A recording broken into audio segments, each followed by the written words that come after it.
Umva mpagijwe n'uwo Yesu namenye, kuko ari we gisubizo cy'ibibazo byanjye, kuko ari we gisubizo cy'ibibazo byanjye. Je numva mpagijwe n'uwo Yesu namenyewe, kuko ari we gisubizo cy'ibibazo byanjye,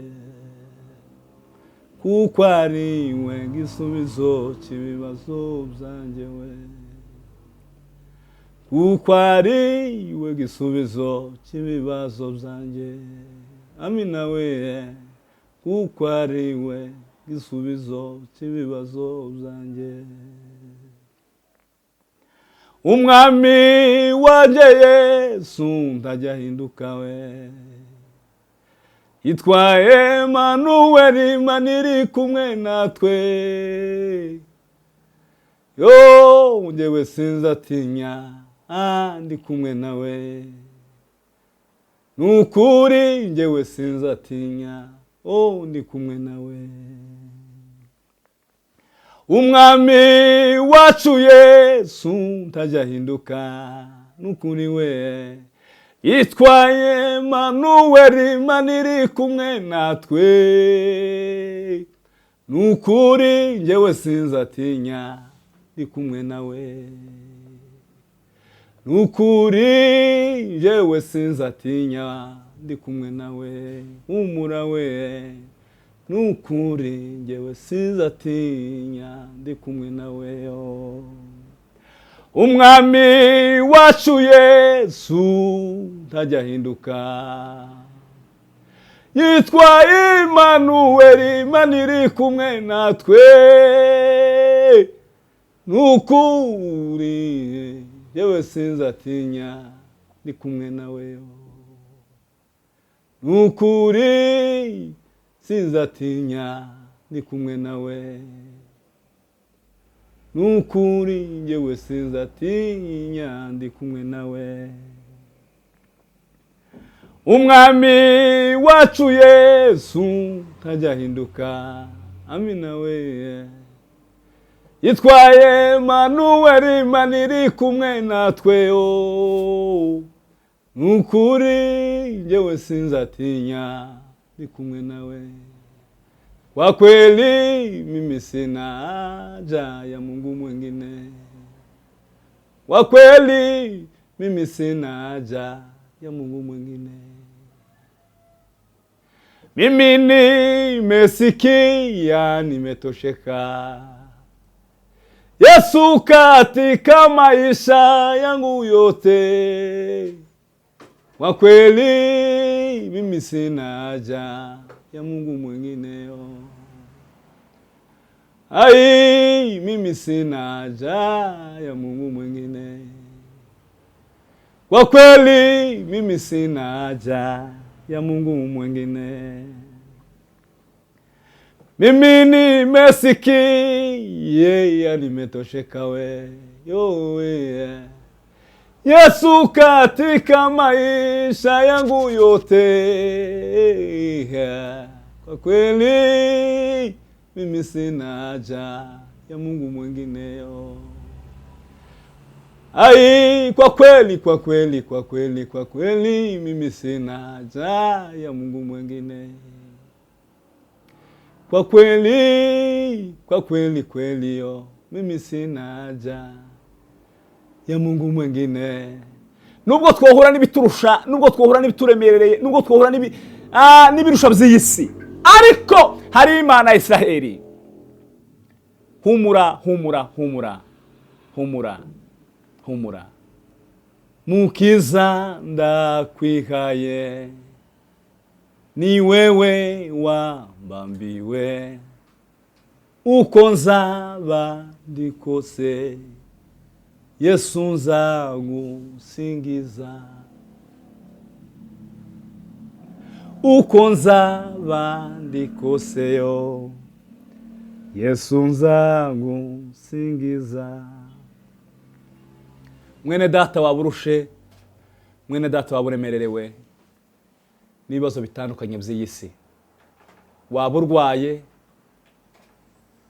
ariko ntuve ku Mana, data arabishoboye, nta na kimwe kimunaniye na kimwe. Waba ufite ibibazo by'ubukene bukugoye cyane igihe kirekire, ariko Imana irabizi. Tumbira Yesu, niwe banze ryo kwizerwa, niwe gisubizo cy'ibibazo byacu. Ikibazo abantu bari mu gutumbira abandi bantu, hari umuremyi w'abantu. Yesu ni umuremyi.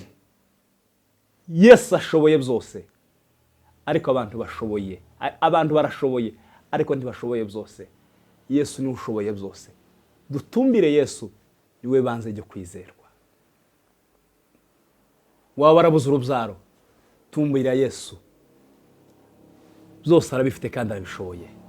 Humura, humura mwene data. Urushako n'ibindi bimeze gutyo ni ubutayu, ariko Yesu, tumbira Yesu. Muri mzara bivuga ngo tumbira Yesu wenyine niwe gisubizo. Yesu niwe gisubizo gikwiriye. Amen. Yesu niwe gisubizo gikwiriye. Yesu niwe soko y'amazi amara inyota. Yesu niwe byose kuba mwifuza. Mana yera, Mana yo kwizerwa no kwiringirwa. Ndasabira buri wese ubasha kunkurikirana, kugira ngo ubashe kumugirira neza. Abarusha n'abaremererewe, niwe wenyine uzowihamagarira indushi ngo zize gusange. Niwe wenyine wihamagarira indushi ngo zize gusange. Abarusha n'abaremererewe, nta wundi ubasha kubaruhura ni wowe. Niyo mpamvu mbasabira kugira ngo ubashe kubaruhura, bagirire neza. Abarwayi barwaye, niwe ubashe kugubwa neza mu izina rya Yesu Kristo.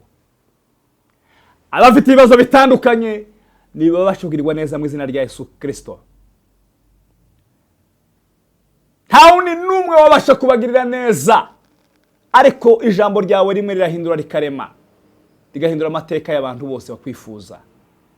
Gira icyo uvuze ku buzima bw'aba bantu bose babyizeye. Gira icyo ukoze muri aya masaha y'ubunyine, muri aba bantu bakurikirana iyi televiziyo yatujazwe. Undi munsi nk'uyu nguyu hazagaragara ubuhamya buzima kuri bo, kubasha kubakoraho kandi ugira ikintu hinduye ku buzima bwabo. Waravuze ngo musabe icyo cyose mwizeye kizaba mu izina rya Yesu Kristo. Ndasaba ubuzima bwiza kuri bo, ndasaba amahoro kuri bo, ndasaba kugwa neza kuri bo, mu izina ry'uwapfuye akazuka ari muzima.